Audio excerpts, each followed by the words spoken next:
Hi, my name is Zach Ryan, and today I'm going to be talking to you about my IKEA Symphonisk cabinet. In this presentation, I'll show you how I created a new product for the IKEA Symphonisk line that improves your home theater experience by invisibly producing high-quality sound. Before we get into the presentation, let me tell you what I'm going to be talking about. First, I'll give you my introduction, where I explain the project and the context around it. Then I'll tell you what problems I'm trying to solve and what the current solutions are. Then I'll show how my product solves the current problems in a new and unique way. I'll give an explanation of the decisions that I made and how I got to my final design. Then I'll give you a walkthrough of the construction of my prototype. So what is Symphonisk? Well, it's a collaboration between IKEA and the company Sonos to create speakers that blend seamlessly into the home. There are currently 3 products in the Symphonisk line. There's the picture frame, which is a wall-mounted speaker that sounds great and hides in plain sight. There's the speaker lamp, which takes 2 functions and squeezes them into one simple package. And there's the bookshelf speaker, which can be used upright or on its side and fits snugly on a bookshelf. My addition to the Symphonisk lineup is a TV cabinet that will transform your movie watching experience with speakers that are completely invisible. Why did I decide to do this project? Well, there are 3 main reasons. First, I want to get into the furniture design industry, so I chose a product that will help me do that. Second, by constructing a prototype, this will allow me to test my hands-on skills as well as learn the new skill of speaker design. And third, by designing a Sonos speaker module, it will allow me to incorporate an aspect of product design into my project, which is also something that I'm interested in. Another thing I wanted to address is why I chose IKEA. There are plenty of other brands that could produce a product like this one, but I went with IKEA for their take on democratic design, where they take form, function, quality, sustainability, and a low price and combine those attributes into the products that we all know and love.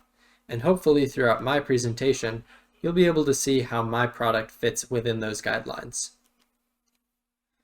So what's the problem that I'm trying to solve? Well, TVs have become thinner and thinner in the pursuit of aesthetics, but this has come at the price of sound quality. You just can't fit large enough speakers into these thin TVs to get any sort of good sound quality. This has resulted in 55% of Americans saying that dialogue is harder to understand than it used to be. And while low-quality speakers aren't entirely to blame, they're a big part of the problem. Today, 50% of people are turning on subtitles and 70% of Gen Z are using subtitles, which is a clear indication of future trends. Now that we understand the problem, let's take a look at some of the current solutions and see how they're solving them. One way to solve this problem is by using a home theater setup like this one. These large speakers are going to output great sound, but many people don't want to fill their living room with what they would consider to be ugly speakers. This solution adds both visual and physical clutter to any room that it's used in. Another way this problem is solved is through the use of a soundbar, which is a solution that has increased in popularity in recent years. They do a decent job in increasing dialogue clarity and improving the overall sound, but if you want to approach the sound quality of a full home theater system, you may find yourself spending close to $1,000 or even more. My product solves these problems in 3 ways, the first being looks. By concealing the speakers inside of the cabinet, you get a much cleaner looking result than home theater speakers. The second way my product solves these problems is through its sound.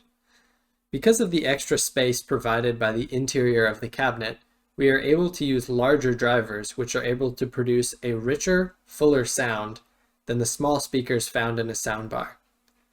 The third way my product addresses these problems is through the cost, which I believe could be competitive with high-end soundbar pricing, while still coming with all of the storage benefits of a TV cabinet as well. Now that I've explained what I'm trying to do, I'm going to go over my design and some of the decisions that I made to get to my final product. Because I wanted my cabinet to be similar enough to current IKEA offerings that it can be easily integrated into their lineup in the future, there were only a few changes that I made to make my design stand out. The first is that I decided to use loop-style table legs, getting my inspiration from this IKEA dining room table. The second is through the door handles that I used, which IKEA uses on this storage cabinet to create a clean, modern look. And finally, I decided on a cloth front for my cabinet, which will both unify my design with the rest of the Symphonisk lineup and allow sound to easily pass through. Here is some of the ideation that I did for this project. I experimented with different handles, legs, and color, material, and finish before arriving on the final design seen in the bottom right-hand corner. Here you can also see where the speakers would be located inside of the cabinet. Once I had my design, I moved into SolidWorks to create a 3D model of my cabinet. This model will assist in the construction of my prototype and in the creation of renderings, as you'll see throughout the rest of this presentation. Next, I designed the speaker module that Sonos would create to be installed in the cabinet. For the design, I took cues from the Sonos Era 300 so that my product could fit right into the Sonos lineup. I also wanted my speakers to be easy to install as well as replaceable in case anything goes wrong in the future. So I used IKEA's wedge dowel, which you can see in the bottom middle, to create a secure connection between the speaker module and the cabinet. Here's my final design for the Sonos speaker modules. It uses an HDMI port to connect to the TV and a second port for power. Here's an exploded view of how the speaker module would be installed by the consumer using that wedge dowel system to securely mount into the cabinet. Now that I've gone over my design, let's talk about my prototype and why some things are different than my 3D models. The main difference with my prototype is that I built my speakers a little differently than they were in the renders. There are two main reasons for this. The first is that I wanted to learn how to design and build my own custom speakers, which is something I've always been interested in, but is also something that I don't have any experience in. The second reason is that I just don't have access to the same manufacturing processes as a company like Sonos, so I had to create my prototype speakers by hand. As you can see, the components that I was working with were a little bit simpler than what a company like Sonos could produce. Before I get into how I designed and built my speakers, first I want to explain what a speaker crossover is. Essentially, it's a circuit board that sends the high frequency signals to the tweeter and the low frequency signals to the woofer. This allows each driver to receive the signals that they are best at reproducing as sounds. It also ensures that your speaker will have an even response throughout the entire frequency range. Now that you understand what a crossover is, let me show you how I designed and built my speakers. First, to design the crossovers, I started in a program called XSim. This program simulates inductors, capacitors, and resistors, and by adjusting the components, you can see how the speaker drivers will sound. The idea here is to pick the right components for an even sound response.